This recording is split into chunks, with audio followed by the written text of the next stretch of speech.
Do you ever feel like you're fighting a losing battle with reality? You possess this beautiful, intricate, and crystal clear picture of how your life is supposed to unfold.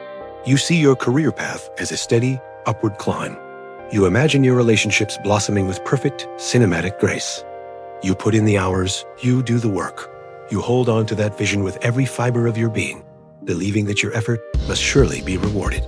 And then, life, in its infinite and unpredictable wisdom, happens.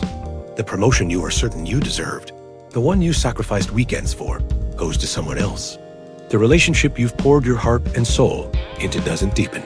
Instead, it plateaus or frays at the edges. Your meticulously planned, perfect vacation, the one you've been looking forward to for months, is washed out by a week of relentless rain. In these moments, you're left with that familiar, gut-wrenching, sinking feeling of disappointment. That dull, persistent ache that settles in your chest when the world stubbornly refuses to match the blueprint you carry in your head. But what if the secret to peace isn't about fighting harder? What if it's not about forcing the world and the people in it to bend to your will? What if the problem was never the world's unpredictability to begin with, but our fierce, desperate attachment to that one specific story we told ourselves about how things had to be? There's an ancient Buddhist wisdom that holds a powerful key to unlocking a life with far less struggle. And today, we're going to unpack it as a practical, actionable guide for mastering the one thing you actually can control. Let's be brutally honest. We are all swimming, and often drowning, in a vast ocean of expectations. From the moment we're little, we are taught to set goals, to dream big, to aim for the stars, and to constantly chase a better, brighter future. We construct these elaborate, towering castles in the sky, detailed blueprints of what ultimate success looks like. That ambition, that forward-moving drive, isn't inherently bad. It's what inspires progress and innovation. But there's a profound shadow side to it, a subtle but powerful trap that Buddhist teachings identified thousands of years ago. The tyranny of our own unmet expectations. It operates in the quiet corners of our lives, not with loud screams, but with soft disappointments. It's that slow-burning frustration when your partner doesn't react the way you hoped. It's that creeping wave of disenchantment when your new job, the one you believe would be the answer to all your problems, turns out to just be ... another job. It's the feeling of being personally attacked by the universe when a traffic jam, a sudden illness, or a piece of bad luck completely ruins your perfectly laid plan. Every one of these moments becomes a crack in your emotional foundation, and this suffering builds quietly over time. The Buddha's first major insight, known as the First Noble Truth, is that life inevitably involves suffering, or dukkha. This isn't meant to be a pessimistic or depressing statement. It's a diagnosis. The Second Noble Truth identifies the cause: craving, clinging, and attachment. The pain doesn't come from the rain or the missed promotion. It comes from how desperately we cling to our rigid idea of how things should have gone. We write a detailed script in our heads, assign roles to everyone in our lives, and then become furious and hurt when the world and its inhabitants refuse to follow our stage directions. We want control, and when we don't get it, we suffer. Life, meanwhile, continues in its own way, unmoved by our expectations. We are caught in the cycle of what Buddhism calls the 8 worldly concerns: pleasure and pain, gain and loss, praise and blame, fame and disrepute. We spend our lives chasing one half and running from the other. But these opposites are inseparable two sides of the same coin. You cannot seek pleasure without risking pain. You cannot receive praise without being open to blame. The trap deepens when we begin to confuse our desires with our identity. We believe that getting what we want will finally complete us. But even when you land the dream job or find the perfect partner, the satisfaction fades and new expectations rush in to fill the void. That is the prison of expectations. Wanting, achieving, feeling relief, and then immediately wanting something more. It is a relentless cycle, a hamster wheel of striving that never ends. We leave ourselves vulnerable to the constant sting of disappointment. And the more we want to control life, the more out of control we feel. But what if you could step off that wheel entirely? What if you could still have dreams and goals, but without being crushed when they don't go exactly as planned? What if you could live with passion and purpose while holding life lightly in your hands? Buddhist wisdom offers exactly that kind of freedom, starting with one simple but powerful truth. That truth is anicca, the wisdom of impermanence. Nothing in this world is fixed or permanent. Everything from your thoughts and emotions to stars and galaxies is in a constant state of change. This isn't a sad idea.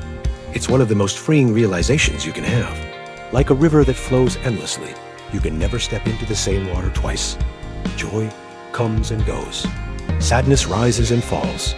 Relationships begin, evolve, and either transform or end. The very nature of life is motion. But we suffer when we try to resist this flow. We try to freeze happy moments in time. We expect our health, our youth, and our success to stay the same. In doing so, we fight the very essence of reality, and that is a fight we are guaranteed to lose. Letting go of permanence allows you to appreciate the moment more deeply. You stop taking beauty for granted because you know it will pass. You savor time with loved ones because you realize it's not endless. You stop clinging and start appreciating. Start small. Watch steam rise and vanish from your tea. See clouds shift their shape in the sky. Feel a breath enter and leave your body. Notice, nothing stays, and that's what makes it precious. When you're angry or anxious, say gently, "This feeling is here now, and it will pass." These small practices build a mind that is steady, grateful, and grounded. You stop demanding permanence from a world that can't offer it. That's your first real step to freedom. Now that you see everything changes, the next key is non-attachment nekama. This doesn't mean apathy or coldness. True non-attachment means you engage deeply, but without clinging to outcomes. You live fully, love fiercely, but you don't demand control. Attachment is a clenched fist. You're white-knuckling your desires, trying to force life to deliver what you imagine. But when you do that, you're too close to receive anything unexpected or beautiful. Non-attachment is an open hand. You still have goals and dreams, but you hold them gently. You work hard, but your worth doesn't depend on success. You allow life to flow through you, welcoming even the surprises.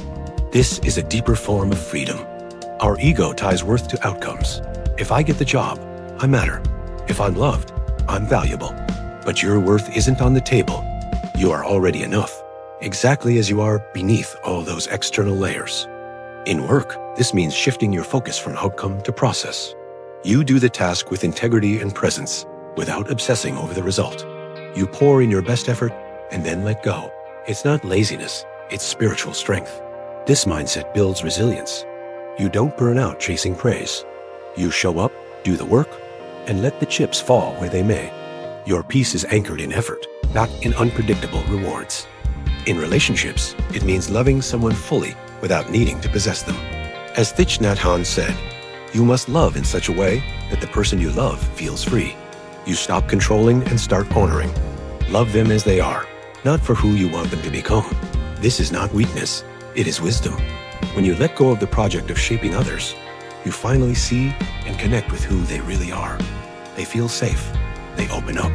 Real intimacy grows, not from control, but from presence. You build something sacred together, moment by imperfect moment.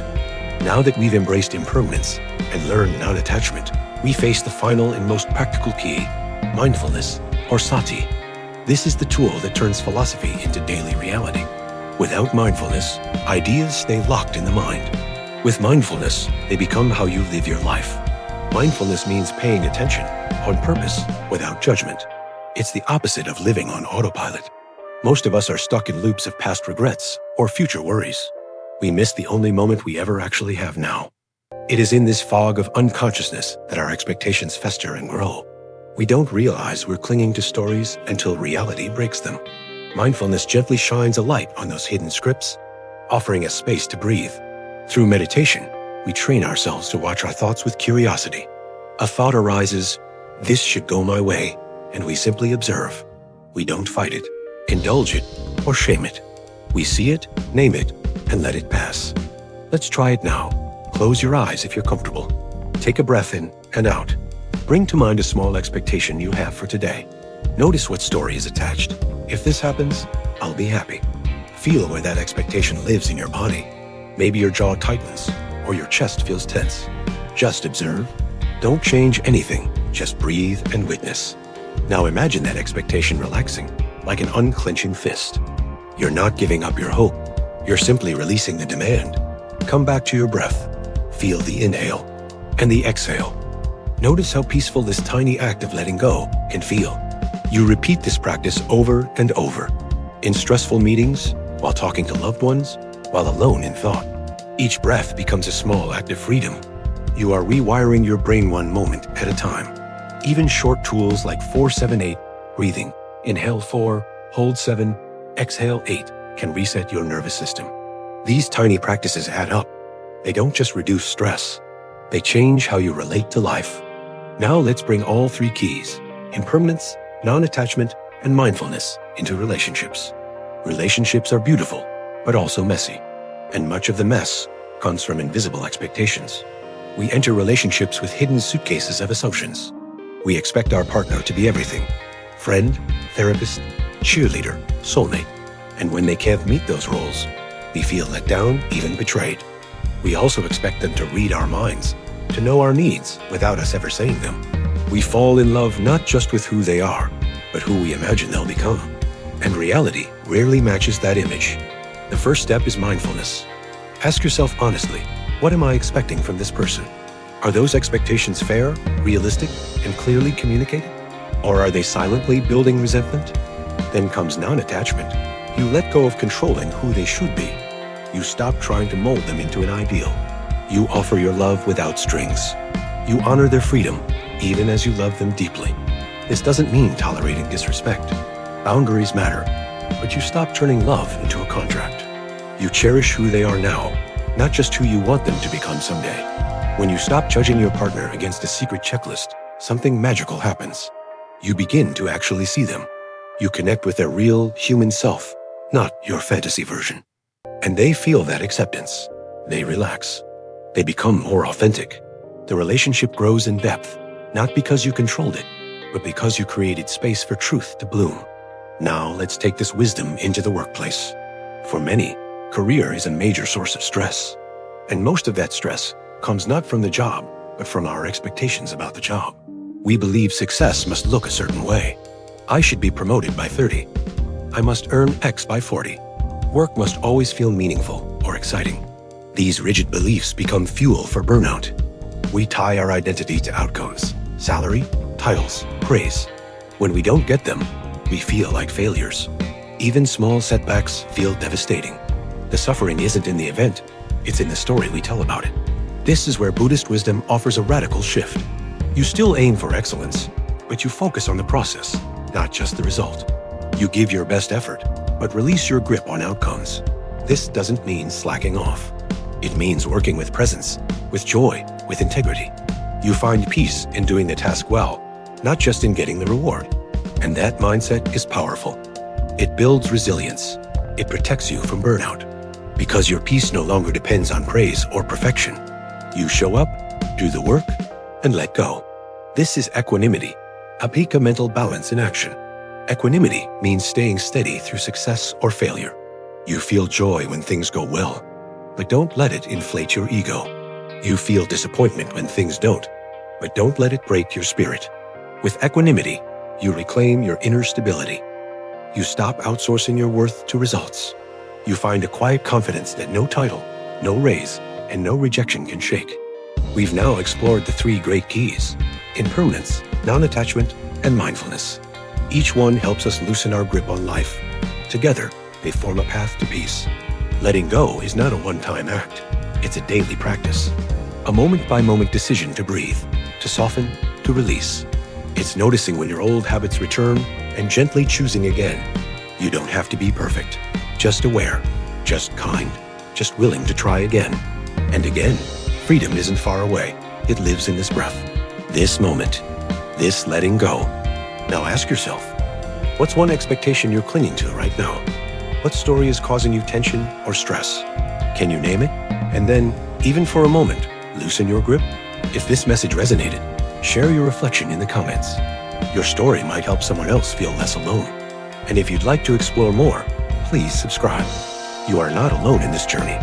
Thank you for your time and your attention. May your day be spacious, your heart be light, and your mind be free. You are already whole, already enough, exactly as you are.